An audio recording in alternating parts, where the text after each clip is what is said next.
Olá, meus queridos amigos. Um prazer estar aqui com vocês estudando a Palavra de Deus. Hoje vamos meditar no Salmo de número 133. Na versão católica é o Salmo 132 e que tem como título dessa meditação Yahvé é união. Este Salmo 133 é de autoria davídica. Então, ou Davi ou as pessoas em torno de Davi escreveram este salmo. E ele é um salmo pequeno, mas muito bonito. E aqui temos que entender o contexto na qual esse salmo era muito utilizado. Ele é um dos salmos de peregrinação, quando os peregrinos de Israel, de todo lugar, iam até Jerusalém para adorar na tenda, quando ainda era tenda, e no templo, quando Salomão construiu. Mas iam todos em caravanas, em romarias, para adorar e celebrar a Yahvé em Jerusalém. E haviam 3 ocasiões em que eles faziam isso durante o ano. 3 festas nas quais havia esta peregrinação. Havia a Páscoa, havia a festa dos tabernáculos, e havia a festa de Pentecostes. A primeira, a Páscoa, estava ligada com a saída do povo de Israel do Egito, a libertação. Mas as outras 2 eram festas que tinham a ver com as colheitas dos grãos, trigos, cevadas e outras coisas, e as 2 tinham a ver com colheitas. Só que cada uma, obviamente, tinha o seu significado. Pentecostes era mais a festa da colheita, celebração da colheita, que eram dedicadas às primícias. Agora, havia tabernáculos. Tabernáculos significa tendas.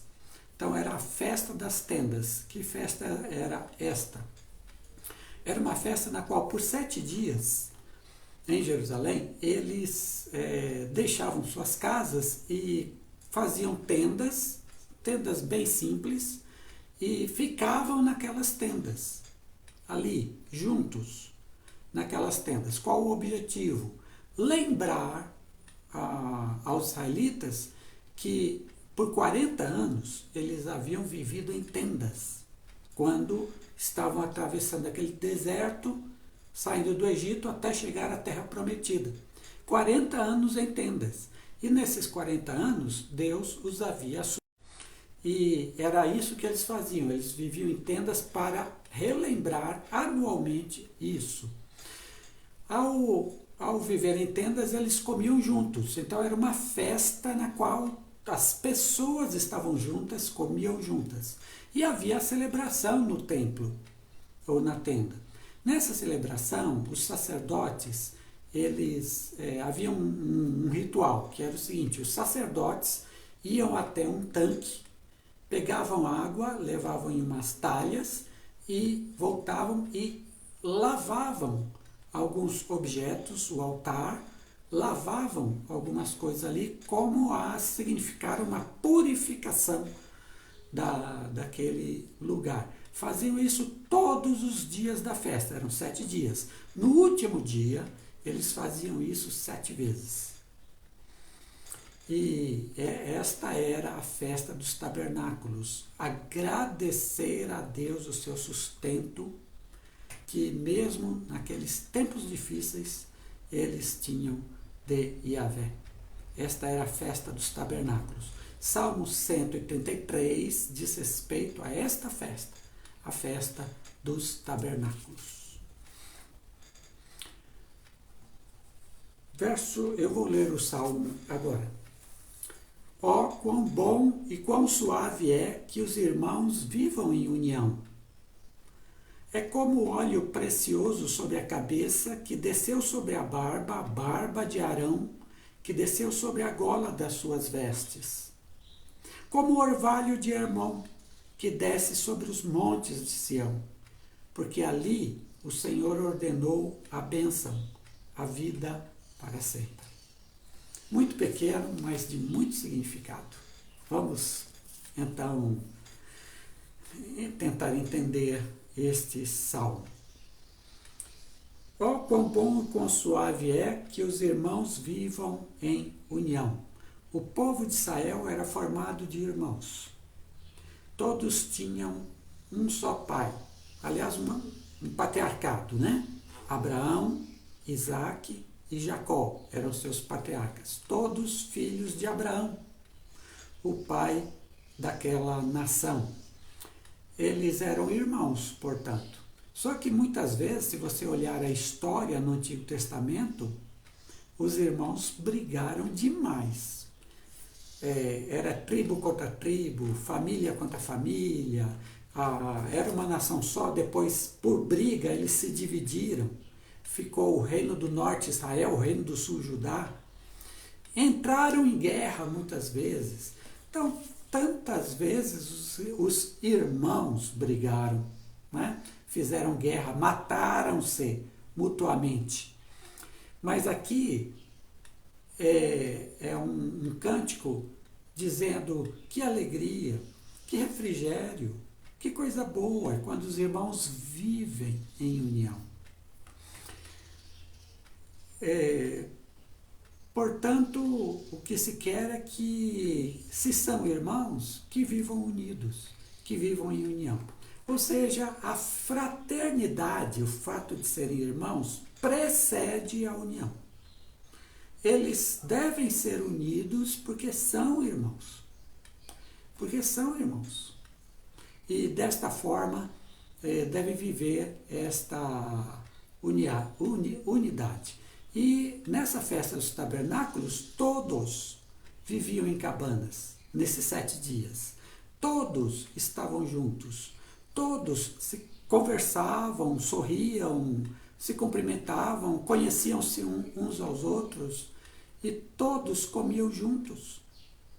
Portanto, na festa eles viviam uma união entre eles, entre todos eles. Quão bom e quão suave é que os irmãos vivam em união. Não é bom quando a gente vive unido, não é bom quando a gente vive sem brigas, sem afastamentos, sem ciúmes, sem invejas, sem ódios. Não é bom quando a gente vive unido em família, na igreja, no grupo de amigos. Isso não é bom. Não é ruim quando há brigas, ódios e um bate no outro. Não é ruim isso. Como é bom, como é suave. É um refrigério para a vida a gente viver junto com o outro em amor, em união, em paz. Isso é bom. Isso faz da vida boa. Uma pessoa que só gosta de fazer encrenca, só gosta de brigar, tudo para ele é atacar os outros, essa pessoa desestabiliza qualquer grupo, qualquer comunidade. Mas uma pessoa que busca paz, uma pessoa que busca união, uma pessoa que coloca o braço no ombro do outro, uma pessoa que ajuda o outro, essa promove paz e faz a vida ficar melhor, ficar boa, faz a vida ficar suave. Suave. O que é que esse primeiro versículo nos indica? Indica o seguinte: Deus não nos criou para a solidão. Eu e você não fomos feitos para viver solitários. Obviamente, na vida a gente tem momentos em que a gente tem que ficar sozinho, tem que pensar, isso é bom. Mas não ser solitário. Você deve buscar um grupo. Talvez você já tenha, a grande maioria tem, o grupo natural que é a família. Que você tenha comunhão dentro da sua família, que você vive em paz, que na família todos procurem se ajudar. Mas você também pode ter outros grupos. E há pessoas que, porque por suas próprias razões históricas, não têm uma família. Mas você pode ter outros grupos que podem ser uma bênção na sua vida. A igreja, os amigos, o seu trabalho, a sua escola, um grupo que vocês se reúnem para fazer alguma coisa boa em favor de alguém. Enfim, você deve ter e pertencer a grupos e não ser uma pessoa solitária. Trocar vida com essas outras pessoas, conversar, ajudar, amar e fazer o melhor que você puder pelos outros. Não, Deus não nos fez para a solidão. Deus nos fez para vivermos em grupo, para vivermos com os outros. E segundo, somos irmãos. Quão bom e quão suave é que os irmãos vivem em união. Somos irmãos. E aqui eu quero fazer uma distinção que a Bíblia faz. Nós somos irmãos em dois sentidos. Primeiro, nós temos a chamada família da fé. Nós que cremos em Jesus Cristo, nós que o seguimos, formamos uma família. A família de Jesus. A família de Deus, a família de Yahvé, que o segue, que ama Jesus, que busca Jesus. Somos irmãos uns dos outros na fé. A fé nos uniu, a fé nos tornou filhos de Deus. A fé em Jesus Cristo fez com que nós olhássemos um para o outro e disséssemos, somos irmãos. E de fato somos. Portanto, como é bom os irmãos que comungam da mesma fé em Jesus Cristo viverem unidos, não em brigas. Não em brigas de igreja, de denominações, mas unidos. Unidos, porque servem ao mesmo Senhor, servem a Yahvé.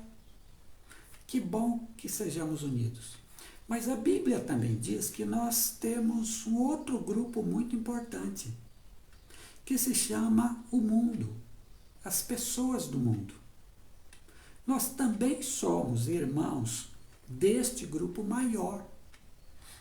Porque todos nós, independente agora de fé, todos nós somos descendentes de Adão e Eva, nossos primeiros pais. Portanto, somos irmãos uns dos outros. E aí, gente, embora existam as nacionalidades, elas não diminuem o fato de sermos irmãos. Somos irmãos conjuntamente, brancos com negros, com amarelos. Somos irmãos se somos brasileiros, chineses, americanos, europeus, africanos. Somos todos irmãos. Se somos homens ou mulheres, somos irmãos. Todos. E nós devemos nos amar e viver bem com todo ser humano, com todos aqueles com quem compartilhamos a humanidade. E, infelizmente, há muita gente que, tendo fé no Senhor Jesus, ela diz assim, não, eu só vou viver com o meu pessoal da igreja, que crê igual a mim. Então, o pessoal da igreja é tudo para mim. Eles são ótimos, eles são melhores, eu quero estar com eles, eu quero sorrir com eles. Mas, agora, as pessoas de fora da minha igreja, esses não. Isso aí é o mundo. Esses aí, eu quero distância dessa gente. São um grupo de pecadores. É gente que não presta. Não comunga a mesma fé que eu e Jesus. Então, é gente que não presta. Não deve ser assim, gente. Não deve ser assim. Eu devo amar a todos. Amar ao irmão que comigo exerce a mesma fé em Jesus e amar o que não exerce essa fé. Da mesma forma. O mesmo Jesus que disse, amai-vos uns aos outros, é o mesmo que disse, amai os vossos inimigos. Agora, eu pergunto, há diferença de amor entre amai-vos uns aos outros e amai o vosso inimigo? Há diferença de amor? Não. Jesus disse, é o mesmo amor. É ágape, é o mesmo amor, que eu amo o meu irmão, que eu amo o meu inimigo. Jesus pega os casos extremos, né? O irmão e o inimigo. Nem todo mundo que não segue a minha fé é meu inimigo. Pelo contrário, a maioria é meu amigo. Mas pode haver algum inimigo? Pode. Mesmo assim, o que é que Jesus me ensina? Amai. Portanto, eu devo eu devo saber que há uma diferença sim entre aquele que segue Jesus e o que não segue. Mas na questão do tratamento, na questão do amor, não há diferença. É amar a todos, ser amigo de todos. Da mesma forma como eu estou aqui ajudando, abençoando os meus irmãos na igreja, da mesma forma eu estou aqui ajudando, abençoando e convivendo e sorrindo e chorando com aqueles que não são da minha fé, mas que Deus colocou no meu caminho para que eu abençoasse, para que eu ajudasse, para que eu fosse irmão.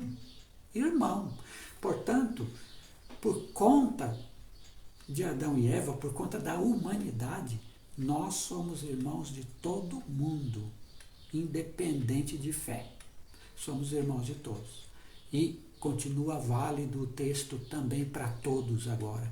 Como é bom que os irmãos todos vivam em união. Portanto, o texto não fala só de povo de Deus, o texto fala de todo o mundo, de todos aqueles que carregam a humanidade. Versículos 2 e 3, ele dá dois exemplos de união. Como a união se manifesta. Primeiro exemplo é o exemplo do sacerdote Arão.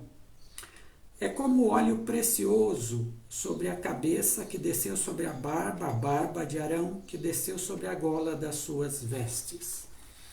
Bom, por que esse exemplo? Em Israel, os sacerdotes, Arão é o primeiro sacerdote que Deus determinou lá no Êxodo, quando o povo ainda estava no deserto. Arão é o primeiro sacerdote, Deus disse, os descendentes de Arão serão sacerdotes. E assim aconteceu até o exílio babilônico. O Arão, sendo o primeiro sacerdote, ele foi ungido. Como é esse ungido? Foi derramado óleo sobre a sua cabeça e esse óleo desceu, não é, sobre sua barba, desceu sobre a gola das suas vestes. A escolha, a unção de Arão é um fator de união. Então, o que fazia o sacerdote? Ele ligava, em Israel, ele ligava Deus e o povo. Era essa ligação. Dessa forma, o sacerdote, ele era bênção para todos, por conta dessa ligação com Deus. A união, ela é feita entre nós, seres humanos, quando temos uma unção de Deus, quando temos o óleo de Deus sobre nós agora. Né? Sacerdócio acabou com Jesus, acabou em Jesus. Jesus é o nosso grande sacerdote. E esse sacerdócio nos abençoa. Abençoa para que sejamos unidos. A nossa união é uma bênção que vem de Deus, é uma unção que vem de Deus. Por isso que o óleo era derramado de cima para baixo, sobre a cabeça, a barba, a roupa, de cima para baixo. A união, ela vem de Deus para nós, mas ela é mediada para nós, no caso de Israel, pelo seu sacerdócio, no nosso caso, pelo nosso sumo sacerdote, o mais importante de todos, Jesus Cristo, nosso Senhor. Dele vem nossa união. E o segundo exemplo é do Monte Hermon. Verso 3. Como o orvalho de Hermon que desce sobre os montes de Sião. Então vamos lá. O Monte Hermon, aí é um exemplo geográfico. O Monte Hermon é o monte mais alto de toda aquela região da Palestina. Tem 2.800 metros de altura. É o mais alto de todos. Atualmente ele fica em Israel, mas na fronteira entre o Líbano e a Síria. Israel, Líbano e Síria, nessa fronteira. E ele faz parte de uma cordilheira ali, né? E esse monte, o seu pico, ele está sempre com neve. Sempre, o tempo todo, lá em cima. É sempre neve no pico do Monte Hermon. Ele está a 200 quilômetros de Jerusalém, onde ocorria essa festa. Mas sabe o que acontecia? Porque o pico estava sempre com neve e as regiões em voltas eram de temperatura desértica. O orvalho do Hermon, quando havia aquela evaporação, o orvalho do Hermon, ele descia para todas as áreas, lá do alto. Ele descia para todas as áreas e ele alcançava Jerusalém 200 quilômetros de distância. E esse orvalho alcançava Jerusalém, como alcançava os outros lugares também. E dessa forma trazia refrigério, trazia umidade, tão importante, fazia com que os montes ao redor de Jerusalém, o Monte Sião e outros montes, tivessem água e fontes de água. Então, o Monte Hermon era uma bênção para toda a região, como até hoje ainda é. Bênção para toda a região. E é isso que ele está dizendo, como o orvalho de Hermon que desce sobre os montes de Sião.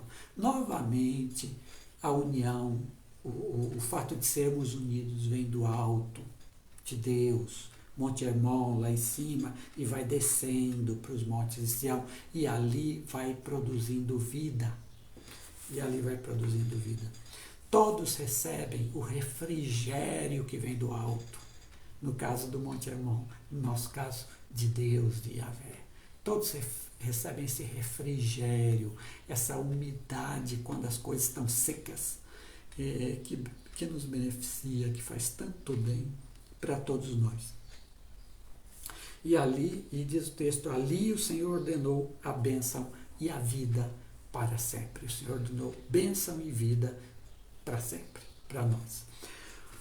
O que é que este salmo quer nos ensinar? Primeiro é Yahvé quem nos une. Se somos unidos como irmãos, Yahvé é quem nos uniu. Yahvé nos uniu quando nos fez filhos de Adão e Eva. Quando nos fez seres humanos, ele formou a cada ser humano. E somos dessa família chamada os humanos. Yahvé nos uniu quando nos fez seus filhos na cruz do Senhor Jesus Cristo. Ali ele também nos uniu, ele nos deu o poder, o direito de serem chamados filhos de Deus. Somos irmãos, o Pai é um só, Yahvé. E ele nos uniu. Portanto, a união quer daqueles que têm fé em Jesus, quer das pessoas humanas, a união vem de Yahvé. É Yahvé quem nos une como irmãos. Nós somos irmãos de todos os seres humanos. Nós somos também irmãos, especificamente daqueles que creem em Jesus. Mas somos irmãos porque Yahvé nos fez assim, irmãos uns dos outros. Segundo, como é bom que os irmãos vivam em união, ali Deus ordena a vida para sempre, né? A bênção e a vida para sempre, quando a gente se une aos irmãos. Sabe o que é que Deus está nos dizendo aí?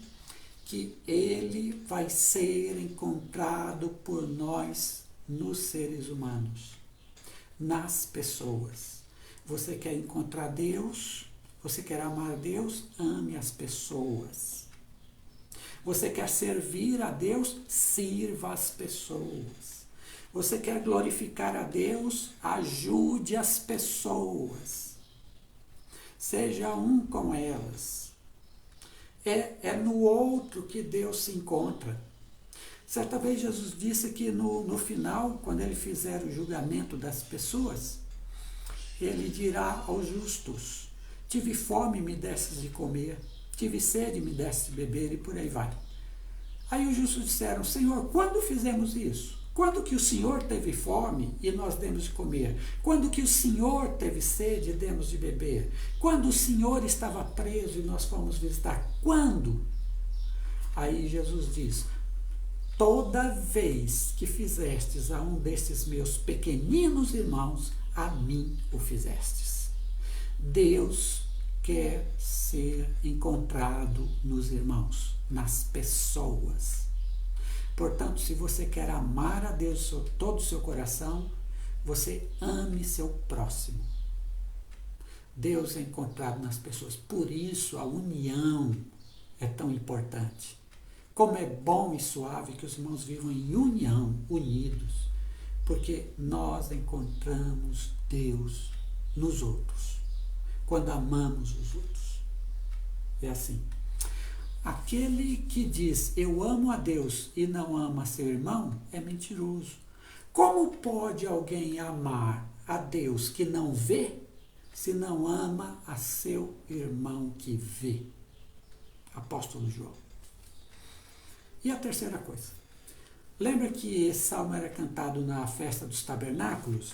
Eu quero falar para vocês agora da festa dos tabernáculos no Novo Testamento. João capítulo 7, eu vou ler primeiro o versículo de número 2. Diz assim: ora, estava próxima a festa dos judeus, a dos tabernáculos. João 7,2, olha, festa dos tabernáculos. Jesus sabia disso. Jesus foi para essa festa dos tabernáculos. Aí veja o que diz os versos 37 a 39. Ora, no último dia, o grande dia da festa, que era o último, lembra que eu falei que os sacerdotes iam 7 vezes fazer a limpeza do altar? O último dia da festa, Jesus pôs-se em pé e clamou, dizendo: se alguém tem sede, venha a mim e beba. Se alguém tem sede, venha a mim e beba.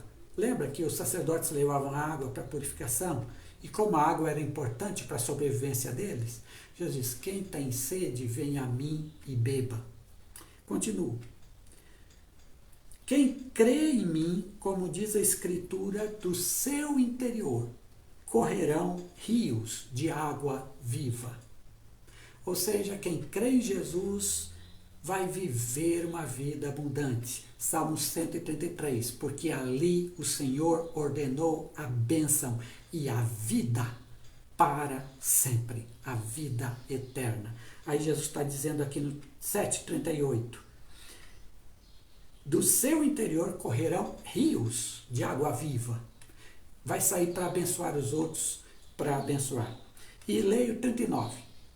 Ora, isto ele disse a respeito do Espírito Santo, que haviam de receber os que nele crescem, pois o Espírito ainda não fora dado, porque Jesus não tinha sido glorificado. Quem crê em Jesus recebe um Espírito Santo que brota vida, brota água para abençoar todo mundo, para fazer o bem, para expandir esse amor de Jesus para todas as pessoas, para seus irmãos na fé, para quem não é da fé, para todo mundo, porque é um rio de água viva que brota e que sai. O que é que isso significa? Primeiro, Jesus é a nossa festa dos tabernáculos. Jesus é a nossa festa, Jesus é a nossa alegria. Segundo, em Jesus estamos unidos, em Jesus somos todos irmãos, em Jesus Cristo. É Jesus quem nos une, é Jesus quem nos abençoa. Jesus é a água que mata a nossa sede, que nos dá vida. Jesus é essa água. E outra coisa, quem beber dessa água vai jorrar muita água para abençoar os outros, para promover a união. Tem o Espírito Santo. E mais, quem crê em Jesus tem uma vida tão plena que será uma vida de comunhão com os irmãos e uma vida de muita alegria.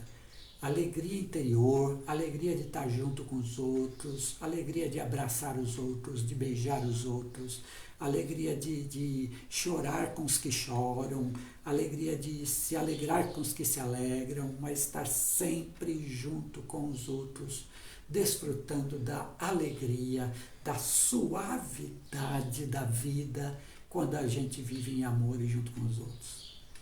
Gente, que mensagem do Salmo 133. Este salmo nos diz que Yahvé é união. Yahvé nos une. Que Deus nos abençoe sempre.